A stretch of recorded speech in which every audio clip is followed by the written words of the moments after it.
एक आहे की सध्या ह्या संदर्भात निवडणूक आयोगाकडे आणि सुप्रीम कोर्टामध्ये केसेस चालू आहेत. त्यांचं जे काय म्हणणं आहे ते त्यांनी कोर्टामध्ये सांगावं किंवा निवडणूक आयोगाकडे सांगावं. हे जे काय एकंदरीतच चाललेलं आहे हे केवळ सहानुभूती मिळवण्यासाठी हा प्रयत्न चालू आहे.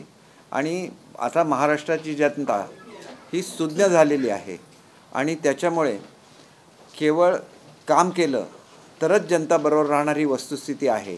आणि त्याच्यामुळे हे काय जुनं प्रकरण होतं की एखादी गोष्टतून सहानुभूती मिळवायची आणि त्या सहानुभूतीच्या लाटेवर स्वार होऊन लोकांची सहानुभूती मिळवायची आणि मतंसुद्धा मिळवायची. हे महाराष्ट्राच्या हिताचं नाही असं मला वाटतं. मी असं म्हटलं आहे जोपर्यंत सुप्रीम कोर्टाचा निर्णय होत नाही तोपर्यंत निवडणूक आयोगाने हा निर्णय घेऊ नये. उद्धव ठाकरेंची मागणी अशी आहे का सुप्रीम कोर्टाचा निर्णय जोपर्यंत होत नाही तोपर्यंत निवडणूक आयोगाने निर्णय देऊ नये. हे बघा, त्यांना काय वाटतं हे महत्त्वाचं नाही आहे. सुप्रीम कोर्टाने असे कुठलेही आदेश निवडणूक आयोगाला दिलेले नाही आहेत आणि निवडणूक आयोगसुद्धा सुप्रीम कोर्टाचंच ऐकेल. ते उद्धव ठाकरेंचं काय ऐकतील? ऐकायचं असेल तर त्यांनी तसं म्हणणं द्यावं निवडणूक आयोगाकडे. आणि त्याच्यामुळे मला वाटतं की हे सगळं बाहेर बोलण्यामध्ये काही अर्थ नाही आहे. निवडणूक आयोग हे एक घटनात्मक व्यासपीठ आहे. तुम्ही तिथं तुमचे वकील देऊ शकता, तुम्ही तुमचं म्हणणं तिथं मांडू शकता. म्हणजे एकंदरीतच हे जनतेला सांगण्याचं कारण काय आणि तुम्ही सांगता हे खरं कशावरून आहे? खरं कधी ठरेल? जर ते कोर्टाने मान्य केलं तर. खरं कधी ठरेल? ते जर इलेक्शन कमिशनने मान्य केलं तर. आणि त्याच्यामुळे मला असं वाटतं की ही सगळी सहानुभूती मिळवण्यासाठी चाललेली धडपड आहे आणि ही धडपड व्यर्थ आहे. सगळ्या केसेस या एकतर इलेक्शन कमिशनकडे चालू आहेत किंवा सुप्रीम कोर्टामध्ये चालू आहेत. तिथं त्यांनी आपलं म्हणणं मांडावं. असं म्हणून लोकांची सहानुभूती मिळवणं हेच मुळात गैर आहे. मुळात तुमच्यावर ही परिस्थिती का आली हे एकदा लोकांना सांगणं आवश्यक आहे, जे तुम्ही कधीही सांगितलेलं नाही आहे. आणि त्याच्यामुळे मला असं वाटतं की नेमकी ही परिस्थिती का उद्भवली हे एकदा लोकांच्या समोर सांगणं आवश्यक आहे.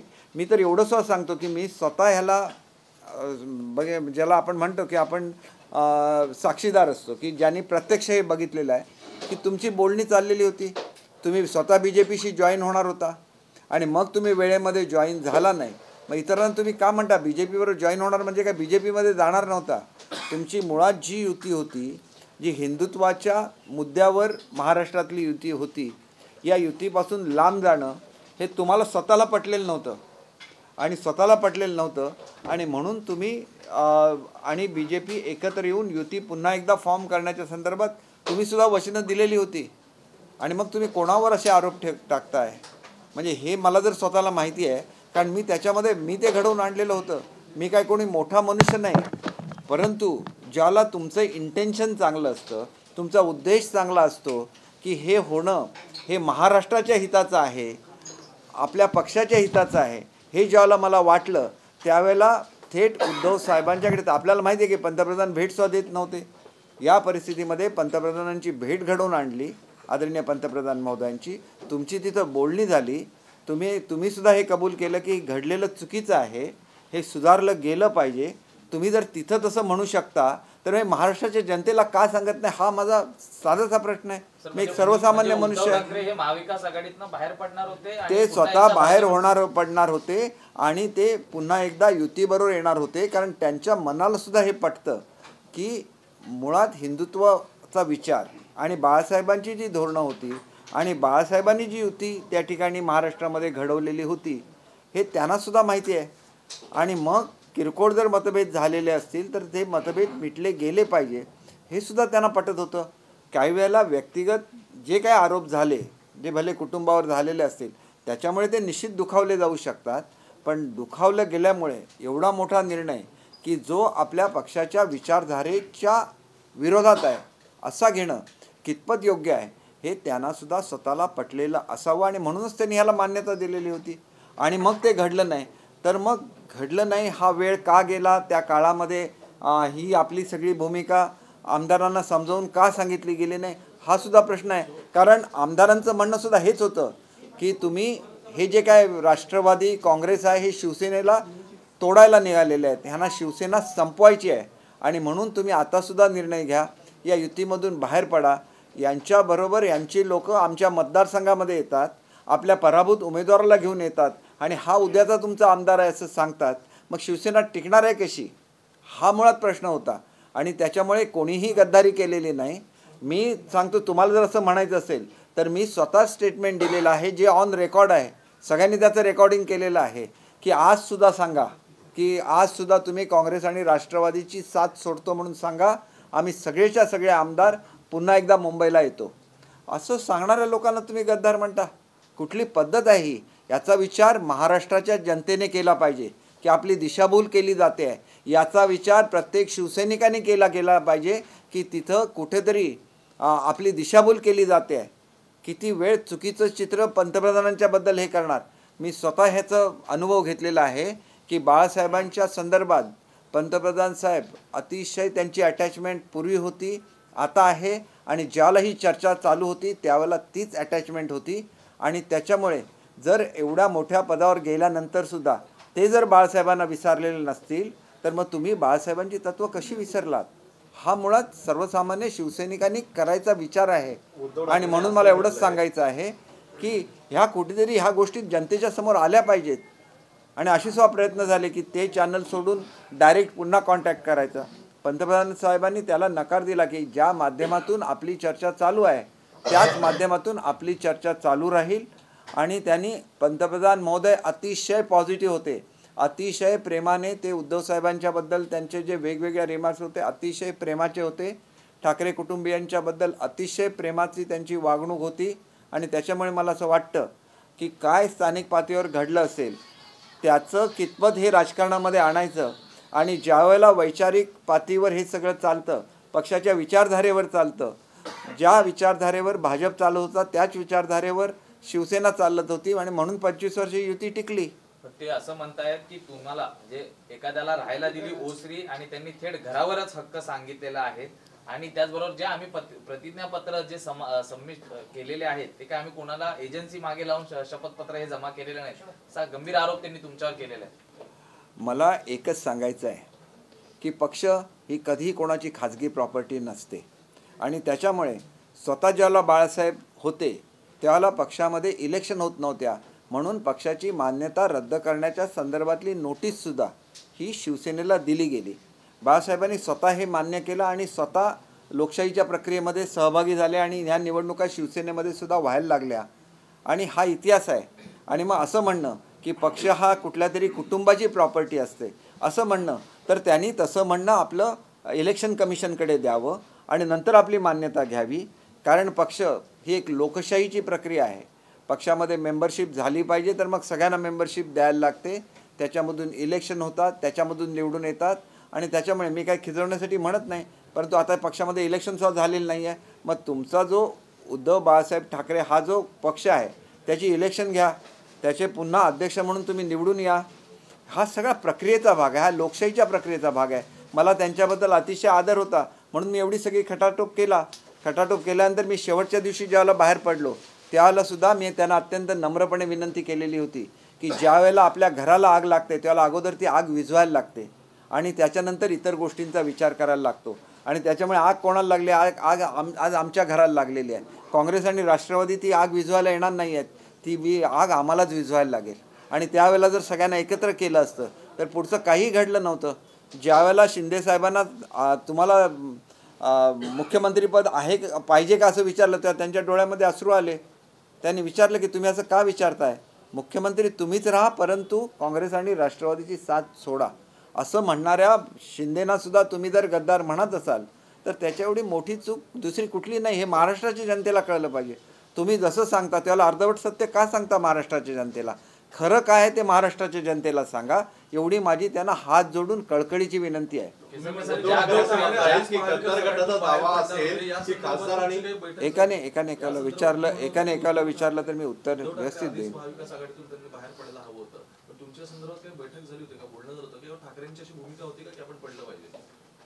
त्यांनी कबूल करून आले होते दिल्लीवरून की मी बाहेर पडतो.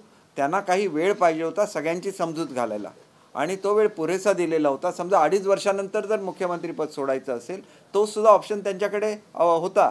आणि त्याच्यामुळे लढाई एवढ्यासाठी होती ना की 2.5 वर्ष मुख्यमंत्री शिवसेनेचा राहावा, 2.5 वर्ष भाजपचा राहावा, ही एवढ्यापुरती लढाई होती ना. मग 2.5 वर्ष ज्यावेळेला त्यांची पूर्ण होणार त्यावेळेला त्यांनी ते सोडायला पाहिजे होतं. त्याच्याऐवजी राष्ट्रवादी मला 5 वर्ष द्यायला तयार आहे, तर भाजपने सुद्धा आपल्याला 5 वर्ष द्यावं असा क्लेम करणं हे मुळात चुकीचं होतं. कारण ते जे काय तुम्हीच ठरवलं होतं त्याच्यासुद्धा त्या तत्त्वाच्या विरोधात सुद्धा ते होतं आणि त्याच्यामुळे मुख्यमंत्री पदासाठी ही तडजोड झाली म्हणून भाजपमध्ये जाण्याचा निर्णय मागे घेण्यात आला असं जर असेल तर तसं ते महाराष्ट्राच्या जनतेला सांगितलं गेलं पाहिजे. ज्या नेत्याबद्दल मला अतिशय आदर आहे, ज्यांच्यासाठी मी एवढी खटपट केली, त्यांनी असं खरं सत्य हे महाराष्ट्रापुढे सांगावं. कारण बाळासाहेबांचं एक वैशिष्ट्य होतं की बाळासाहेब सांगायचं ते सत्य सांगायचे आणि त्याच्या परिणामाचा त्यांनी कधीही विचार केला नाही. आणि त्याच्यामुळे असं करत असताना तुम्ही अनेक लोकांना विनाकारण बदनाम करताय हे सुद्धा तुम्ही लक्षात घेतलं पाहिजे. आणि मी ज्यावेळेला हे घडत नव्हतं आणि ज्यावेळेला वेळ काढूपणाचं धोरण होत होतं त्यावेळेला मी शिंदेसाहेबांच्या सुद्धा कानावर हे घातलं, कारण तोपर्यंत कोणाला हे माहिती नव्हतं. त्याच्यानंतर मी अनिल देसाईंच्याकडे गेलो, त्याच्यानंतर मी आपल्या सुभाष देसाई साहेबांकडे गेलो. सर्व प्रमुख नेत्यांनाही सांगितलेलं होतं की असं असं घडतं आहे आणि ह्याच्यामध्ये जो वेळ काढूपणा चाललेला आहे याचा निश्चित परिणाम हा पक्षावर होणार आहे. एवढ्या तळमळीने आम्ही काम करतो कुठल्याही. आणि मी असा मनुष्य आहे की ज्यांनी त्या मीटिंगमध्ये उद्धव साहेबांना त्यांच्या समोर सांगितलं की मला तुम्ही अजिबात मंत्री बनवू नका, मी मंत्रिपदासाठी हे करत नाही आहे. आणि अशी लाचारी करून मी कधी मंत्रिपद घेतलं नाही. मी केला लाचारी हा शब्द त्यांच्याकडे वापरला नाही, परंतु हे मी त्याला बरोबरची लोक ती आश्चर्यचकित झाली की तुम्ही असं कसं सांगितलं. मी म्हटलं असंच सांगायचं असतं, कारण खऱ्या माणसाची पारख नसते. आणि त्याच्यामुळे मी जे हे काय निव्वळ करतोय हे उद्धव साहेबांच्या प्रेमापोटी आणि ज्याच्यासाठी म्हणून मी शिवसेनेमध्ये आलो. बाळासाहेब ठाकरे साहेबांनी जे काय मराठी माणसासाठी केलं ते बघून मी शिवसेनेमध्ये आलो, नाहीतर मला काय गरज होती शिवसेनेमध्ये यायची. मी त्याच वेळेला पंतप्रधान महोदयांनी मला बोलवलं होतं दिल्लीला, मी कॅबिनेट मिनिस्टर झालो असतो, कदाचित कोकणची जबाबदारी माझ्याकडे आली असती तर मी ते सुद्धा केलं असतं. मी काय मिळवलं शिवसेनेमध्ये येऊन. ते खासदार होते, त्यांना मला बोलवून ह्यांनी सांगितलं उद्धव साहेबांनी की ते आमच्याकडे खासदार होते, ते सरचिटणीस होते, त्यांच्याप्रमाणे सगळं करा. मी पूर्ण पक्षाची जबाबदारी त्यांच्यावर सोपवली, मी काही इंटरफिअर नाही केलं. म्हणजे माझा जो काय होल्ड होता, मी त्या राष्ट्रवादीचा अध्यक्ष होतो त्या जिल्ह्याचा, तो मी सोडून दिला, पूर्णपणे स्वातंत्र्य दिलं. उद्धव साहेबांनी सांगितलेली प्रत्येक गोष्ट मी ऐकलेली आहे. एवढंच नाही तर ज्याला मला मंत्री नाही केलं त्यावेळेलासुद्धा मी त्यांना सांगितलं की मला फक्त एका शब्दाने तुम्ही मला सांगायला पाहिजे. एवढा मोठा संघर्ष कोकणामध्ये करून मी ह्या ठिकाणी माझी लढाई जिंकलेली होती. आतासुद्धा मी माझी लढाई जिंकली त्यावेळेला गोव्याचं अख्खं मंत्रिमंडळ माझ्या विरुद्ध प्रचार करत होतं माझ्या मतदारसंघामध्ये. मला नुसतं सांगितलं असतं की माझ्या काही राजकीय अडचणी आहेत, मी तुला करू शकत नाही, मी एवढी मोठी लढाई का केली असती. मी त्यांना सांगितलं असतं की मी अशा तऱ्हेचा मनुष्य आहे की मला नुसतं एवढं सांगायला पाहिजे होतं, मी आमदारकी सोडून दिली असती. मी माझ्या एवढ्या 2-2, 3-3 पिढ्याच्या व्यवसायावर पाणी सोडून मी आमदारकी करतो, मी लोकांची सेवा करतो. ह्याला असं करायचं नसतं, अशा तऱ्हेची ट्रीटमेंट द्यायची नसते. आणि म्हणून मी राग मानला नाही. तरी पण त्यांचा आणि यांची ज्यावेळेला एकत्र यावे असं मी मनापासून वाटलं त्यावेळेला मी त्यांना क्लिअर कट सांगितलं की तुमचं मंत्रिपद मला नको आहे. कारण जो अपमान माझा झालेला होता, मी स्वाभिमानी आहे. एकनाथ शिंदे साहेबांनी मला एक अट घातली नाही, माझ्याकडून कसली काही अपेक्षा केली नाही. त्यांनी केवळ मी त्यांची बाजू लोकांपर्यंत मांडली, इफेक्टिव्हली मांडली. त्यांना माहिती होतं की ह्या माणसाने खरोखर प्रयत्न केला होता की आदरणीय पंतप्रधान महोदयांचं आणि आदरणीय मुख्यमंत्री महोदयांना एकत्र करून हा प्रश्न सोडवण्याचा.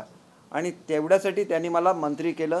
मी जे निर्णय घेतो आज महाराष्ट्रामध्ये पूर्ण पाठिंबा मला फडणवीस साहेबांचा आणि शिंदे साहेबांचा असतो. याचं कारण सुद्धा तेच आहे की चांगले निर्णय घेताना शासनाचा पूर्ण आशीर्वाद असायला लागतो. नाहीतर एवढा मोठा 61,000 शिक्षकांचा प्रश्न मी का सोडवू शकलो असतो. याचं कारण आहे की तुम्ही सिन्सिअरली काम करायला लागतं. आणि म्हणून मला सांगायचं आहे 100% बोललेलं खोटं आहे हे मी अगदी या ठिकाणी बसून सांगतो की 100% ह्याच्यातल्या गोष्टी खोट्या आहेत. अर्धसत्य का सांगता, पूर्ण सत्य लोकांना सांगा. आणि मी हे पूर्ण सत्य लोकांना सांगतोय. हे मी स्वतः देवभक्त आहे.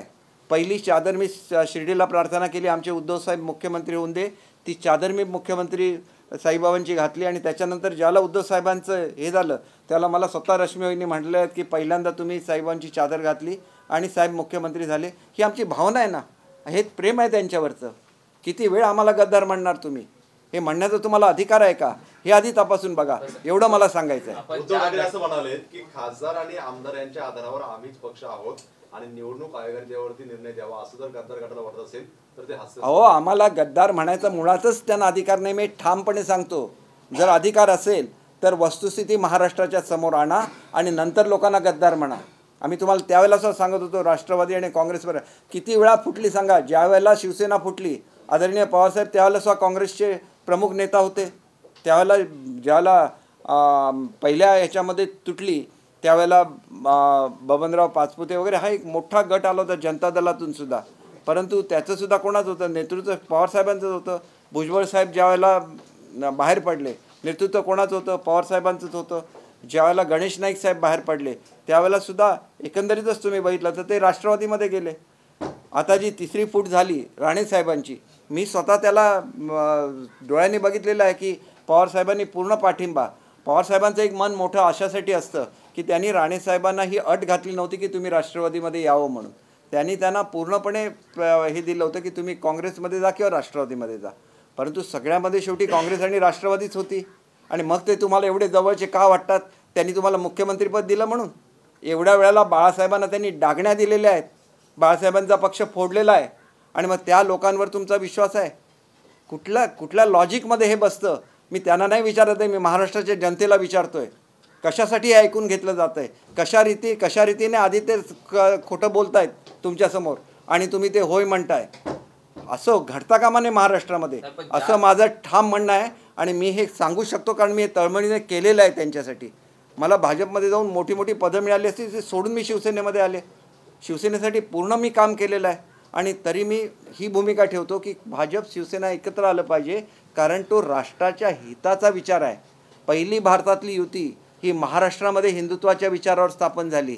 आणि मग तुम्ही भारताचा ज्यावेळेला विचार करता त्यावेळेला बाळासाहेबांचं स्वप्न जे होतं 370 कलम रद्द करायचं, कोणी आणलं अस्तित्वामध्ये? आदरणीय पंतप्रधानांनी आणलेलं आहे.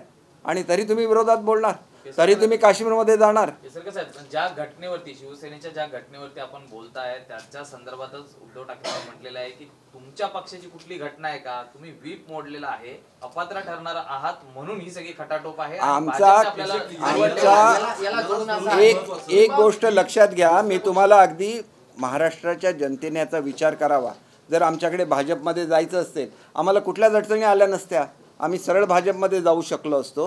आम्ही मुळातच शिवसेना म्हणून, आणि भाजपला जर फोडायचा असता पक्ष तर अनेक आमदार ते स्वतःच्या पक्षामध्ये घेऊ शकले असते. हा उठाव कधी झाला विचार करा ना. तुम्ही ज्या वेळेला युवा सेनेची मुलं येऊन सांगत होती आमदारांना की कसं मतदान करायचं, ते आमदार किती वर्ष आमदार आहेत, ते किती वर्ष त्यांनी शिवसेनेची सेवा केलेली आहे. माझं तर सोडून द्या, मी एका राजकीय संघर्षामुळे आलो. त्यांनासुद्धा तुमचे लोक माझ्या स्वतःच्या गाडीचा पाठलाग केलेला आहे युवा सेनेच्या लोकांनी. मी त्यावेळेला अनिल देसाई साहेबांना फोन करून सांगितलं, माझ्या घराच्या समोर पुन्हा जर गाड्या दिसल्या तर उद्यापासून मी तुमच्याबरोबर नाही, असं उघड सांगून मी बाहेर पडलेलो आहे. मी प्रेस घेतली, सांगितलं आणि बाहेर पडलेलो आहे. त्याच्यामुळे ह्या गोष्टी आम्हाला कृपया शिकवू नका. आम्हाला गद्दार म्हणायचा कुठलाही नैतिक अधिकार तुम्हाला नाही आहे. तुम्हाला जे काय म्हणायचं आहे कोर्टाच्या समोर म्हणा, जे काय म्हणायचं आहे तुम्ही इलेक्शन कमिशनच्या समोर म्हणा. आणि ही खोटी सहानुभूती मिळवायचं आता बंद करा. खोट्या सहानुभूतीसाठी हे सगळं चाललेलं आहे. नाहीतर तुमच्या केसेस आहेत ना, का आज तुम्ही हे बोलताय? म्हणणं मांडा तुमचं म्हणणं आहे ना की आमचं ही पद आहेत, अमुक आहे, तमुक आहे, टेक्निकल मुद्दे आहेत ना, कोर्टासमोर टेक्निकल मुद्दे मांडा. आमच्यासमोर मांडू नका, कारण आम्ही आमच्या सगळ्याचा त्याग करून तुमच्याबरोबर आलो, तुम्हाला पाठिंबा दिला. जी लढाई तुम्ही जिंकू शकला नव्हता ती लढाई मी जिंकून दाखवली. स्वतःच्या विचाराच्या जोरावर ती लढाई जिंकून दाखवली. आणि त्याच्यानंतर सन्मानाने मला आतमध्ये घेतलं होतं ना, मग आता तेवढंच प्रेम मी तुमच्याबरोबर केलेलं आहे. तुमच्यासाठी मी एक मोठा असा प्रयत्न केलेला आहे. आणि त्याच्यामुळे मला असं सांगायचं आहे की तुम्ही जे कबूल केलेलं होतं ते तुम्ही का अस्तित्वामध्ये आणलं नाही, की त्याच्यानंतर परत काँग्रेसचे आणि राष्ट्रवादीचे नेते तुम्हाला भेटले आणि तुमचं मन पालटवलं, हे सुद्धा जनतेला सांगा. कारण काँग्रेस आणि राष्ट्रवादी हे पक्ष आहेत, आमचे काही शत्रू नाहीत, परंतु त्यांची विचारधारा वेगळी आहे, आमची विचारधारा वेगळी आहे. आम्ही आमच्या विचारधारेबरोबर चालणार. आम्हाला हे मान्य नाही बिलकुल याचं सहानुभूतीचं राजकारण आहे. आम्ही हे सहानुभूतीचं राजकारण करणार नाही. आम्ही काम दिवसरात्र करतो, शिंदेसाहेब दिवसरात्र काम करतात. आम्ही लोकांच्या समोर जाणार, आम्ही आमचं काम दाखवणार. बाळासाहेबांनी सांगितलेलं 80% समाजकारण आणि 20% राजकारण आम्ही करणार. आज तुम्ही 80% राजकारण करताय, कुठे गेलं समाजकारण जे बाळासाहेबांना अपेक्षित होतं? साहेब, पण आदित्य ठाकरे असा आरोप करता आहेत की विधानसभेची पायरी देखील तुम्हाला आम्ही चढवून देणार नाहीये. अहो, ते मुळात पायरी चढले त्याला 2-2 लोकांना MLC करायला लागलं. अहो 288चं सभागृह आहे ते. उद्या तुम्हाला MLCचं सभागृह जर असे आमदार निवडून आणायचे असेल तर तुम्हाला 560चं MLCचं सभागृह करायला लागेल. नाहीतर ते निवडून येऊ शकत नव्हते. का तुम्ही केलं? का तुम्ही सचिन अहिर जे एकदम राष्ट्रवादीचे कट्टर कार्यकर्ते होते का तुमच्यामध्ये घेतलं? का त्यांना हे केलं? म्हणजे तुमच्याविरुद्ध कॅन्डिडेटच नव्हता तरी तुम्हाला किती मार्जिन मिळालं हे बघा ना. मी तुम्हाला सांगतो की पहिल्याला मी निवडून आलो 45,000 मतांचं लीड होतं. गोव्याचं अख्खं मंत्रिमंडळ माझ्याविरुद्ध उतरलं. ते लीड 14-15 हजारावर गेलं. कारण ज्यावेळेला तगडा प्रतिस्पर्धी असतो त्यावेळेला धोका असतो सीटला. आणि म्हणून हे सगळे खेळ तुम्ही करता राजकारणातले. आणि मग कोणाला आव्हानं देता? ज्या लोकांनी आपलं जीवन समर्पित केलेलं आहे. 3-3 पिढ्याची श्रीमंती सोडून आम्ही खादीची वस्त्र घातलेली आहेत. आमचं किती नुकसान झालेलं आहे आम्हाला स्वतःला माहिती आहे. पण ही आवड असेल समाजसेवेची तुम्हीसुद्धा ते करा ना. तुम्ही मर्सिडीज गाड्यामधून फिरणार, तुम्ही लोकांना भेटणार नाही. आता लोकांच्या गल्लोगल्ली जाता ना त्यावेळेला साधा शिवसैनिकाला एकदा तरी भेट दिली आहे का? आमदार माझ्यासारखा आमदार 2-2, 3-3 महिने तुमची अपॉइंटमेंट मागत होता, तुम्ही देत नव्हता. कुठे तुम्ही आमच्या कोकणावर अन्याय केलेला आहे. ज्यावेळेला मी भाषण केलं आणि त्याचं उत्तर अजित पवारनी दिलं आणि कोकणाच्या जखमेवर मीठ चोळण्याचं काम केलं त्यावेळेला तुम्ही हसत होता. तुमचं अजून रेकॉर्डिंग आहे, मी आज दाखवू शकतो. ही तुमची निष्ठा आहे कोकणाशी? ही कोकणाची निष्ठा आहे आदित्य ठाकरेंची? कोणाला सांगता या गोष्टी? आम्ही दिवसभरात तळमळतो कोकणासाठी. काजूचं धोरण आणलं, मी अध्यक्ष होतो त्याचा. 2.5 वर्षात ते धोरण नाही मंजूर करता आलं तुम्हाला. काय प्रेम आहे तुमचं कोकणावर? ज्या कोकणाने तुम्हाला सत्ता दिली, तुमचे निवडून येतात आमदार त्याच्यापैकी कोकणसुद्धा, मुंबईसुद्धा कोकणाचा भाग आहे. लक्षात ठेवा, आम्ही दारोदार जाऊ लोकांच्या आणि तुमची कोकणावरची काय प्रेम आहे हे लोकांना दाखवून देऊ. सर, काल मुख्यमंत्र्यांची वरळीत सभा झाली मात्र लोकांनी पाठ फिरवली असं उद्धव ठाकरे गटाचं म्हणणं आहे. खुर्च्या खाली पाय. अहो तो सत्कार होता. सत्काराला लोक आली होती 7 वाजता आणि मुख्यमंत्री पोचले तिथं 9:30 वाजता. त्यांना लोकांची गर्दी असते त्यांच्याबरोबर मला मान्य आहे. परंतु मी मुख्यमंत्री महोदयांना सुद्धा आता हे सांगणार आहे की त्या दिवशी जवळजवळ 2 लाख लोक आली. पण मुख्यमंत्री महोदयांचं भाषण सुरू झालं अगदी ह्याची सभा संपल्यानंतर. यांचं ऐकायला कोणी येत नाही. म्हणजे उद्धव साहेबांची याची उत्तर देण्याची गरज नाही मुख्यमंत्र्यांना. ते एवढे स्वतः पॉप्युलर आहेत की त्यांनी यांच्यावर उत्तर देण्याची गरजच नाही आहे. त्यांचं काम त्यांना सर्वोच्च पदावर घेऊन जाईल. आणि म्हणून मला एवढंच सांगायचं आहे की 7ची सभा लोकांना स्वयंपाक करायला तरी घरी गेलं पाहिजे की नाही. महिलांना 10 वाजता 9:45ला त्यांचं भाषण सुरू झालं. शेवटी त्यांचं भाषण 10ला त्यांना संपवायला लागलं कारण 10ची वेळ संपते. नियोजन चुकण्यापेक्षा काय बघा, तो एक सत्कार होता आणि तो कोळी समाजाने घडून आणलेला सत्कार होता. त्यांच्या महिला होत्या, त्यांचे घरातली लोकं होती. शेवटी 10-10 वाजेपर्यंत कोण काय घरचा स्वयंपाक करायचा ठेवत नाही. आणि त्याच्यामुळे मग त्याच्यानंतर रिकामी झालेल्या खुर्च्या दाखवायच्या. अर्थात एक गोष्ट अशी असते की असे ज्यावेळेला एका विशिष्ट समाजाने केलेले सत्कार असतात त्यावेळेला ते मर्यादित जागेमध्ये सुद्धा घेतले गेले पाहिजेत. मोठ्या मोठ्या मैदानामध्ये घेतलं तर तेवढीच लोक उपस्थित असतात. ती काही जनरल सभा नाही की ज्याला आम्ही सगळ्या कार्यकर्त्यांना बोलवतो. तो एक अत्यंत हृदयस्पर्शी असा सत्कार होता. कोळी समाजाबद्दलच्या काय भावना उद्धव साहेबांच्या आणि आदित्य साहेबांच्या आहेत हे ह्याच्यावरून दिसून येतं की तुम्ही त्यांना कधी न्याय देऊ शकला नाही. न्याय दिला त्यावेळेला त्यांनी सत्कार घडवला. सत्कार घडवताना कोळी समाज केवढा छोटा आहे, मग तेवढीच लोक येणार ना. ह्याच्यापेक्षा अतिरिक्त लोक यावी अशी तुमची अपेक्षा आहे का? आणि मग त्याच्यासाठी जर साईट चूज करत असताना एक थोड्याशा खुर्च्या जास्त राहिल्या असतील तर तेवढ्याच खुर्च्यांचा तुम्ही फोटो घेणार का? आणि जे लोक त्याच्यावर बसले होते, मी ज्याला भाषण केलं 2 नंबरला भाषण केलं त्याला 80-90% मैदान भरलेलं होतं. मग ती लोक एवढा वेळ कशी थांबणार 10-10 वाजेपर्यंत? 7ची सभा होती. आणि म्हणून मी ही विनंती निश्चितपणे मुख्यमंत्र्यांना करणार आहे की ज्यावेळेला तुम्ही 7ची सभा येतात लोक तुम्हाला ऐकायला आलेले असतात, आम्हाला ऐकायला आलेले नसतात. तुम्ही या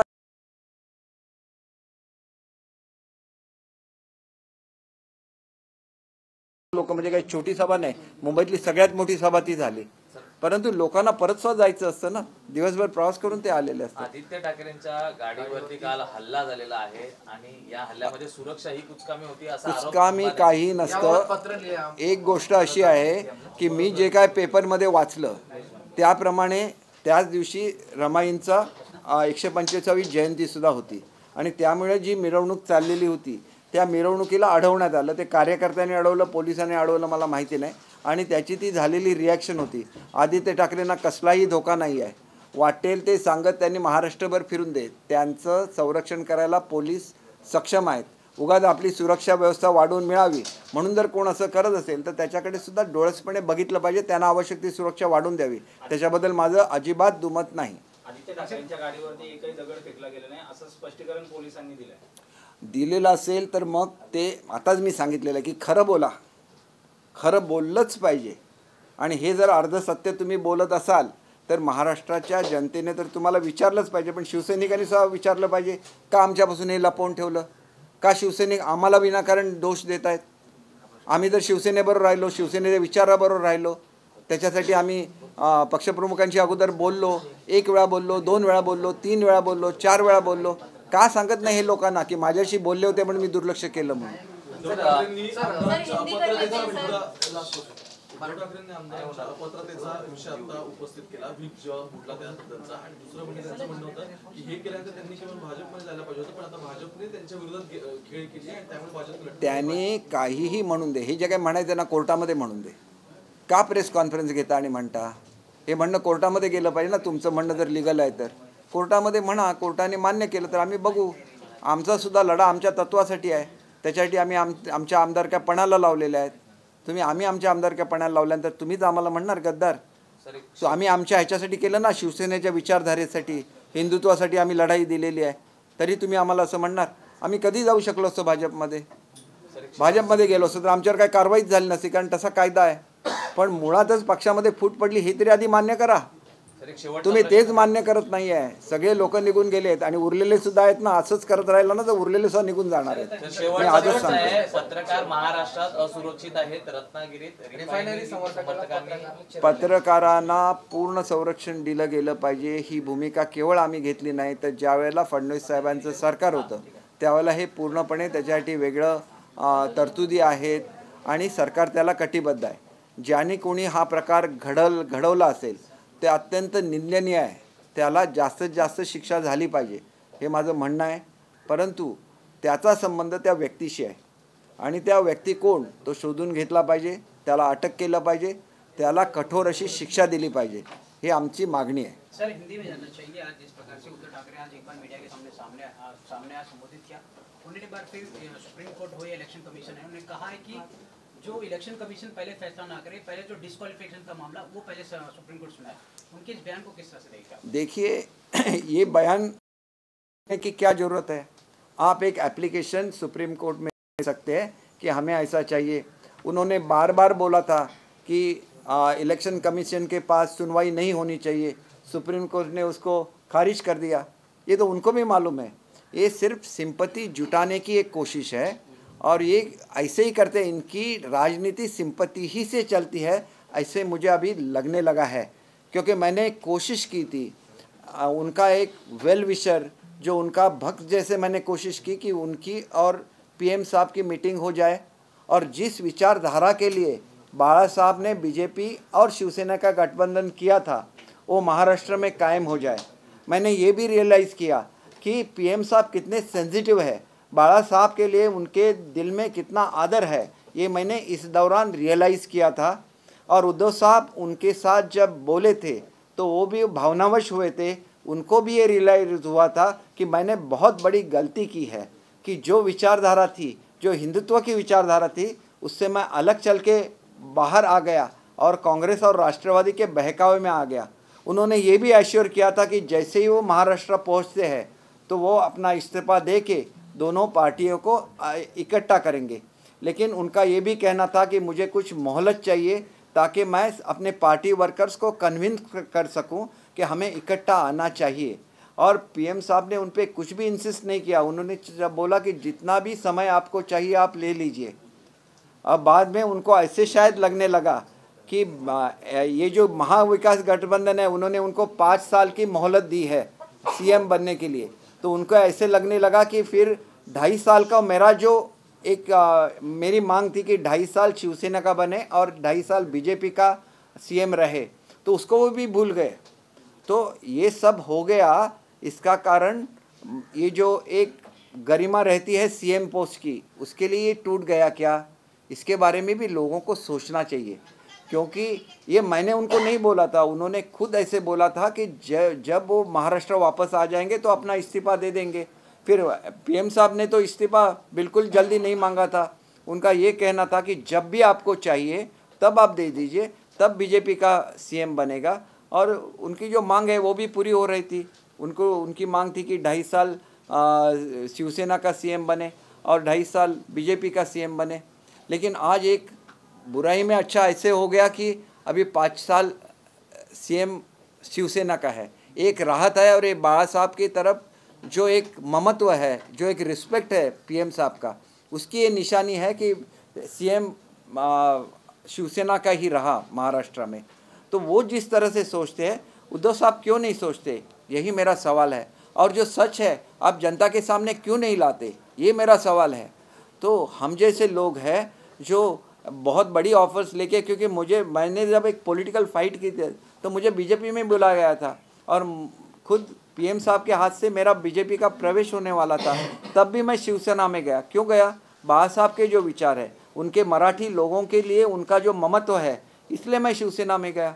वहाँ जाके मुझे राज्य मंत्री बनाया गया। उस वक्त भी मुझे बुला के खुद उद्धव साहब ने बोला था कि मैं आपको राज्य मंत्री बना सका, मैं कैबिनेट मंत्री नहीं बना सका, इसका मुझे दुख है, क्योंकि ये सब सीनियर लोग हैं, उन्होंने बाबा साहब के साथ काम किया। मैंने कुछ भी नहीं बोला, फिर भी मैं उनके साथ रहा। मैंने बहुत फाइट पहली बार नहीं की, दूसरी बार में पूरा गोवा का मंत्रिमंडल मेरे खिलाफ कैंपेन कर रहा था, फिर भी मैं जीत के आया। मुझे मंत्री नहीं बनाया, इसका मुझे दुख नहीं है, लेकिन मुझे अगर पहले बोलते तो मैं कॉन्टेस्ट ही नहीं करता। इतना मैं सरल आदमी हूँ। फिर भी मैंने उनका कॉम्प्रोमाइज़ करने की कोशिश की बीजेपी के साथ, और ऑनरेबल हमारे प्राइम मिनिस्टर जी के साथ उनका मीटिंग भी अरेंज करके दिया। बाद में भी ये जो घटा है, उसके बाद में जो हकीकत है वो लोगों के सामने आनी चाहिए।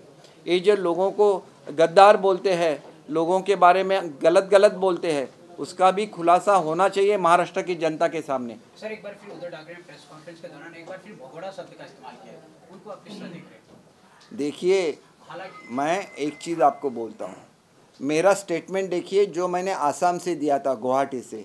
मैंने उस वक्त भी बोला था, आज भी बोल दीजिए कि हम लोग कांग्रेस और राष्ट्रवादी के साथ जो गठबंधन है तोड़ रहे हैं, हम लोग सब वापस आ जाएंगे, आपके पास वापस आ जाएंगे।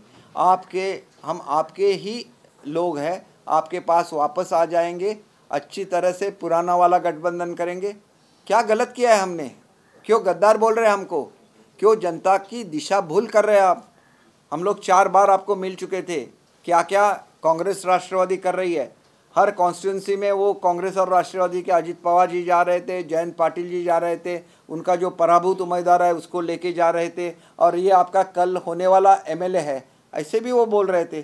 तब उद्धव साहब को बुरा नहीं लगा, क्योंकि एमएलए आपके थे ना, उनके बारे में आपको तो क्यों नहीं था? आपने क्यों अजित पवार साहब को बुला के नहीं बोला कि मेरे एमएलए के कॉन्स्टिट्यूंसी में नहीं जाना चाहिए? बोल सकते थे ना, शिवसेना के प्रमुख थे ना, वो क्यों नहीं किया? इसका भी जवाब जनता को देना चाहिए। हम लोग जब बोलते हैं तो हमने भी कुछ किया है उनके लिए, इसलिए बोलते हैं, और खुलेआम बोलते हैं कि आप एश्योर करके आए थे प्राइम मिनिस्टर साहब को, और प्राइम मिनिस्टर साहब ने इतना रिस्पेक्ट दिखाया था ठाकरे फैमिली के लिए और बाबा साहब के लिए, तो आपने उसको भी ठुकरा दिया। तो ये आपने ठुकरा दिया, ये लोगों को समझना चाहिए। और आप जो बोल के आए थे उसकी अमल भी आपने नहीं किया। वो आपका जो ये था, एक शब्द था, बाबा साहब अपने शब्द पे कायम रहते थे, फिर आपने ये क्यों किया पीएम साहब के पास? इसका भी जवाब आपको महाराष्ट्र की जनता को और भारत की जनता को भी देना चाहिए, क्योंकि बाबा साहब सिर्फ महाराष्ट्र के नेता नहीं थे, वो पूरे भारतवर्ष के नेता थे। आदित्य ठाकरे इसमें महाराष्ट्र के दौरे पे हैं, कल हमने देखा कि उनके गाड़ी पे पथराव हुआ है। उनके गाड़ी में पथराव हुआ है, तो वो किस सिलसिले में हुआ है कि उसमें वो एक प्रोसेशन चल रहा था माँ रमाई के बारे में। माँ रमाई जो अंबेडकर जी की धर्मपत्नी थी, उनकी 125वीं जन्म की वो समारोह था, और उसको रोक दिया गया। इसलिए लोगों ने बहुत स्लोगन्स भी लगाए आदित्य जी के खिलाफ, लेकिन आदित्य जी को ऐसे नहीं लगा कि माता रमाबाई इतनी महान है कि मैं एक 5-10 मिनट के लिए उनके लिए रुकूं और उस प्रोसेशन को आगे जाने के लिए अलाउ करूं। वो भी उन्होंने नहीं किया, क्योंकि उनकी यंग एज है, वो क्या बोल रहे हैं उनके समझ में नहीं आ रहा है। इसलिए मैं उनके खिलाफ कुछ भी नहीं बोलूँगा। उद्धव साहब का जो भी घटना हुई है, ये 100% सच घटना है कि उनकी मीटिंग हुई थी पीएम साहब के साथ, और उन्हें एश्योर किया था कि यूपी में हम लोग इकट्ठा रहेंगे। जो भी हुआ वो गलती से हुआ है और ये गलती रिपीट नहीं होगी। उन्होंने भी ऐसे भी एश्योर किया था। तो ये सच क्यों नहीं बोल रहे महाराष्ट्र की जनता के सामने? सच बोलना चाहिए, ऐसे मुझे लगता है। सर उन्होंने कहा है कि मेरी जो सुरक्षा में चूक हुई है उसकी जिम्मेदार पुलिस और राज्य सरकार है।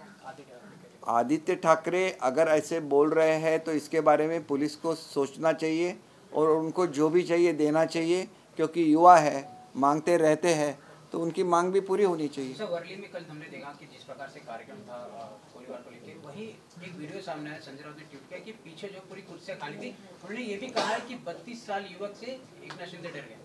एक तो चीज़ ऐसी है कि वो एक सत्कार का कार्यक्रम था जो कोली लोग ने रखा था। मैं खुद उस कार्यक्रम को गया था। मेरा जो स्पीच था वो 2 नंबर पे हुआ था। तब 80-90% इतना बड़ा मैदान पूरा भरा हुआ था। लेकिन शिंदे साहब कब आ गए? 9:30 पौने 10 बजे, 7 बजे का प्रोग्राम था। तो वो सब एक कौटुंबिक ये था ओकेजन, जहाँ पे महिलाएं आई हुई थी, छोटे छोटे बच्चे थे। वो सब पारिवारिक कार्यक्रम था कोली लोगों का। तो उनके घर में भी खाना पकाना पड़ता है उनको, उनके घर में कोई खाना लेके नहीं जाएगा। तो वो लोग निकल गए 9 साढ़े 9 बजे, क्योंकि उनको खाना भी पकाना है अपने फैमिली के लिए। तो जाहिर सी बात है कि इस बारे में पॉलिटिक्स करना कितनी गंदी बात है।